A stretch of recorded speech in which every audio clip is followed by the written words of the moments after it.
Hey y'all, welcome back for another video. If you're new here, my name's Mark and I typically talk about photography, camera gear, travel, and pretty much whatever else I feel like. Today, I'm walking through a vlogging setup featuring the Canon M6 Mark II and a few lenses from Sigma. We're gonna jump right into this. But before I do, I wanna let you know that I've got a whole series of videos about the Canon M6 Mark II and these lenses. You can check them all out in the links down below in the description. There's also affiliate links for all the products that I'll talk about here so that if you are going to purchase them, please do so through those links so that you can support this channel. And please don't be shy. If you have a question or your own experiences with this camera and these lenses, I wanna hear about it down below in the comments, and so does the rest of this community. So please give a like, leave a comment, subscribe if you haven't already, and welcome to the community. So let's jump right into this vlogging kit.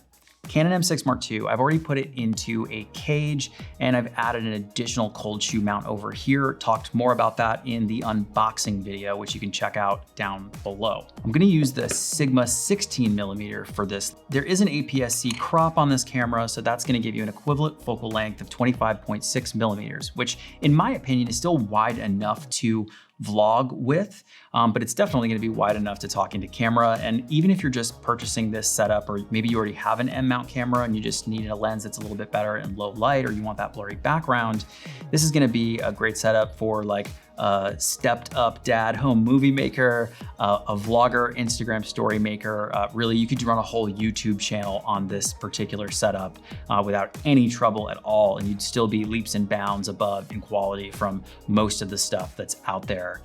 16mm. Pop that lens cap off. The lens does have this lens hood here, and if you like lens flares, then don't use the hood. If you don't care either way, then leave the hood on there and you'll just have a little bit more protection to the front of your lens. This is a 67mm filter size, so you'll have no trouble finding an ND filter or something like that in order to make that video just a little bit more smoother in bright conditions. I'm gonna add two more things to this setup. The next thing in your vlogging kit is gonna have to be an enhancement to your audio. This is the Rode Video Micro. It comes with this furry windscreen if you purchase it in that kit, but it's a tiny little microphone. It doesn't need its own power. You don't have to charge it or anything like that. You just plug it in and it works. And the sound that comes out of it is actually pretty darn good, especially at like a $60 price point. If you have a little bit more to spend, you could upgrade to something like the D80 Duo, which gives you the ability to talk from behind and in front on two different audio tracks, which is cool if you're behind the camera and then maybe you flip back around, but that one costs a little bit more. And if you want to spend like $250, you could get the D80 V3 Pro, which is what you're listening to me on right now. This mounts nicely in this other shoe handle that we added onto the side, and then it plugs easily into the side of the camera here. We're going into vlog mode. We're just gonna pull this eyelet off. Once you have that eyelet off, you can use your flip up screen so that you can see yourself as you're talking to camera. And this is what that's gonna look like. And I think it looks pretty good. Yeah, looks pretty good. And this is actually just in auto. But note, this is how far I'm holding my arm out, and this is what the frame looks like. So if you need to get a little further away, you could add a GorillaPod or a Switchpod.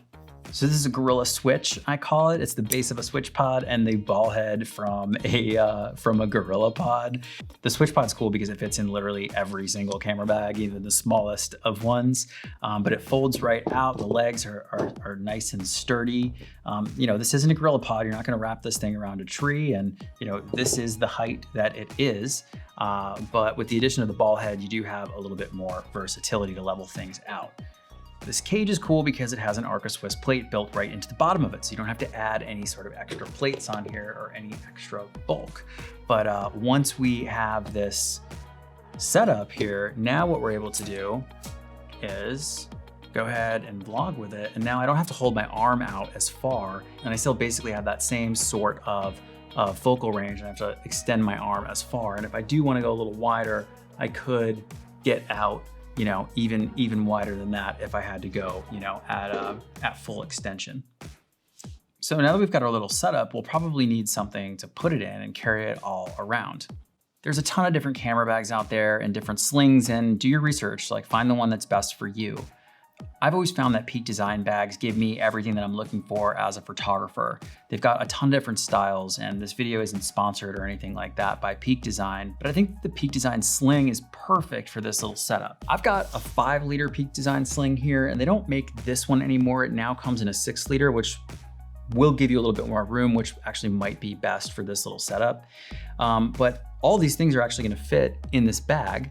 And be really easy to transport, and it's still super lightweight and comfortable to carry around.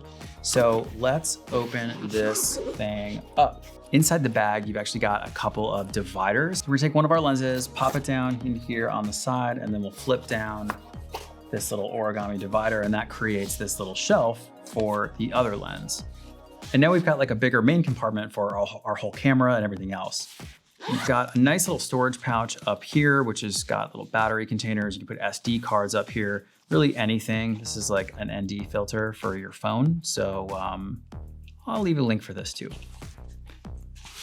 In here, I will put my little electronic viewfinder, close that up, and then the whole rest of this fits nicely right in here.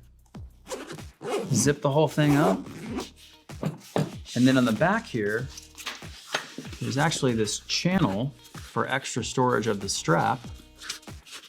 But I also found that it holds a Switchpod really nicely.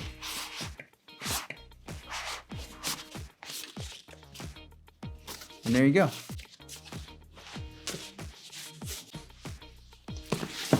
But here it is, easy vlog setup for the Canon M6 Mark II using the 16mm f1.4 lens.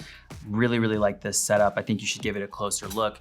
Use the links down below in the description to support this content and support my channel. Really appreciate you watching, and feel free to subscribe, leave any questions down below in the comments, and hit like if this was helpful to you.